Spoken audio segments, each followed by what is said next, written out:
those two countries and saying we need to worry about China. Well, we are worried about China. That wasn't my concern. China's malign influence in Panama. I was concerned with us saying that using military force to take another sovereign country's territory. We should pay attention to that. Right. So Panama is very key terrain that we've focused on, and we've been willing to focus so we on, should as take it, is Greenland. We should take it by military force. They're important. I'm not going to argue with that. The Arctic is I'm incredibly arguing with important. using our military to take it by force.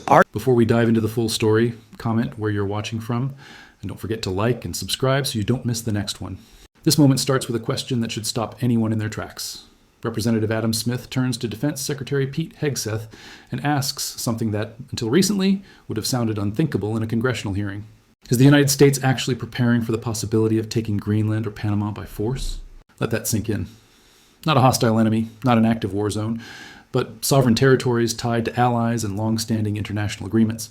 This wasn't a rhetorical jab or a made-for-TV stunt. It was a serious, on-the-record question about whether military invasion has quietly entered the realm of acceptable discussion inside the Pentagon. And that's what makes this so jarring. For decades, U.S. defense policy has drawn a clear line between contingency planning and political intent. Yes, the military plans for worst-case scenarios, but openly entertaining the idea of invading allies crosses from abstract preparation into something far more unsettling. Smith wasn't asking about strategy in a vacuum. He was asking whether this mindset reflects the actual wishes of the president and the direction of U.S. power. Because once a question like this has to be asked out loud, the ground has already shifted. It signals that language once considered off limits is now floating closer to the mainstream. And when that happens, the issue isn't just military readiness, it's democratic accountability. If invading Greenland or Panama is even being discussed seriously, Americans deserve to know who authorized that thinking and why. This wasn't about provoking fear. It was about forcing clarity. And as you're about to see, the answer didn't exactly calm the room. Recognize the ranking member. Thank you, Mr. Chairman. Just on the budget point, I made this point before the committee before. The House just passed a budget that adds nearly $3 trillion to an already out-of-control debt. So if we do really want to spend money on defense or anywhere else, we ought to be willing to pay for it. And I this, certainly go back through generations of, bipartisan problems with this. You can't have a debt that size and keep coming back talking about how much money you're going to spend, whether it's defense or whatever your priorities are.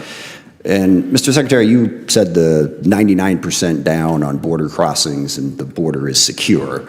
At the same time, we're going to take $1 billion out of the MILCON budget, out of building barracks, to send it for the border. And there's another 4,000 troops that we're planning on sending down to the border. Given that the border is secure, might you rethink that spending?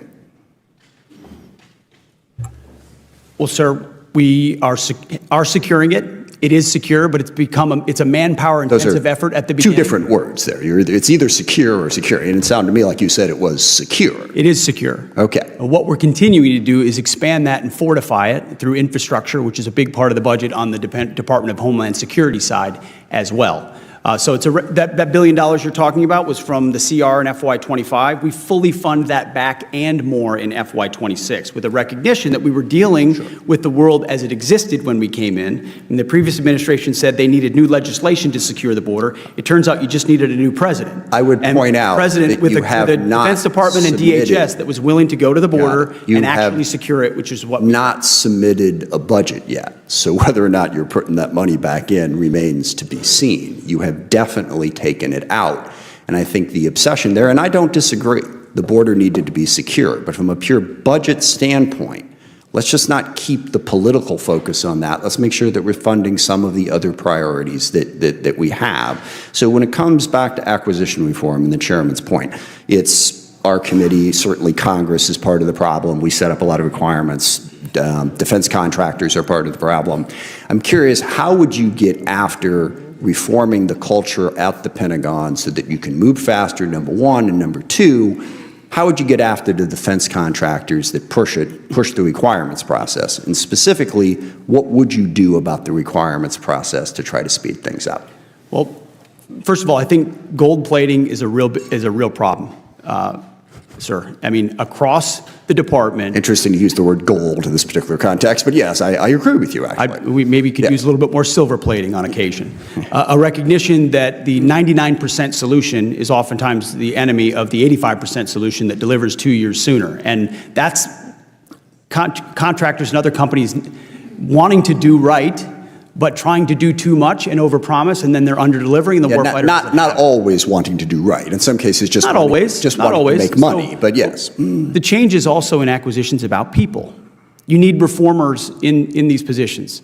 I'm here to be a disruptor of those processes. Our deputy secretary has extensive business experience. The types of people we're bringing in as undersecretaries have been disruptors and innovators in the private sector who recognize that bureaucracy can be dysfunctional and needs to be disrupted. So it's taking outside-the-box unique approaches. I mean, virtual design is a big example.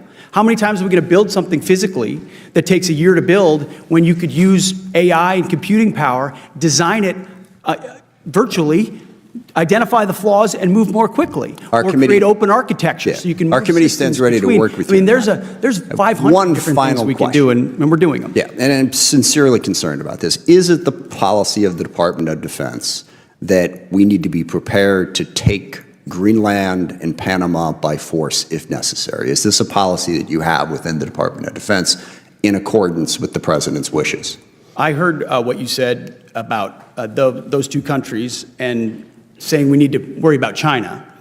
Well, we are worried about China. That wasn't my concern. China's malign influence in Panama. I was and the recognition concerned with that if us China has saying control that of using ports military or force malign to take influence another over the sovereign Panama, country's we should territory. pay attention to that. Right. So Panama is very key terrain that we've focused on, and we've been willing to focus So we on, should as take it, is Greenland we should key take terrain. it by military force. They're important. I'm not going to Arctic- argue with that. The Arctic is I'm incredibly arguing with important, the and using adversaries are our trying to military gain- to take it by force. Our job at the DOD is to have plans. And Do you have a plan for that? Our job at the Defense Department is to have plans for any particular contingency. Including the contingency of basically Any invading contingency Denmark. you need, we've got it. We've got a building full of planners, and we're prepared to give recommendations whenever needed. So just be clear, you have plans to take Panama and Greenland by force if necessary. I think the American people would want the Pentagon to have plans for any particular contingency. Not and for that thankfully, one, we in are my in the opinion. planning business. Speaking on behalf of the American people, I don't think the American people voted for President Trump because they were hoping we would invade Greenland. I'm going to go out on a limb on that one. I yield back. What made this exchange so unsettling wasn't the shock value of the question. It was the reality that the question even had to be asked. Adam Smith wasn't chasing headlines or trying to manufacture a viral clip. He was doing what congressional oversight is supposed to do, draw a firm line between military preparedness and political intent. Because there's a critical difference here that can't be blurred. Militaries plan contingencies. That's normal, that's responsible. What is not normal is letting those plans drift into public uncertainty about whether the United States might actually seize the territory of sovereign allies. Smith's question wasn't abstract. It was precise. Is this kind of action being contemplated at the direction of political leadership? Or is this reckless talk hiding behind bureaucratic language? That distinction matters because democracies don't run on military logic alone. They run on consent. When leaders casually imply that force against allies is even on the table, it doesn't just rattle voters at home, it sends a signal abroad. Allies start questioning American commitments, adversaries start probing limits, and citizens are left wondering whether elections still place boundaries on foreign policy. Notice what Smith did and didn't argue. He didn't deny the strategic importance of Greenland or Panama. He acknowledged global competition and concerns about China. What he challenged was the jump from concern to coercion. Strategy does not automatically justify force, especially against countries that are not enemies. That leap, from defense to dominance, is where democracies historically lose their footing. The Secretary's response followed a familiar script. The Pentagon plans for everything. On paper, that's true. But Smith wasn't asking whether planners exist. He was asking whether political leaders are normalizing the idea of invading allies as a legitimate option. And when that line isn't clearly rejected, uncertainty fills the gap. And uncertainty in matters of war is never harmless. For decades, the United States has claimed moral distinction by refusing to redraw borders by force. That principle has anchored global stability since World War II. Once it becomes conditional, once it's treated as flexible instead of foundational, the entire system starts to fray. Smith's closing point brought it back to democracy. Elections are not blank checks. Americans did not vote for foreign conquest. They voted for stability, security, and leadership rooted in alliances, not intimidation. Civilian control of the military means more than giving orders. It means ensuring military posture reflects public values. History shows wars rarely begin with sudden commands. They begin with softened language, shifted norms, and unanswered questions. That's why this moment matters. Oversight exists to stop that slide. Smith wasn't accusing anyone. He was demanding clarity. And in moments like this, clarity is everything.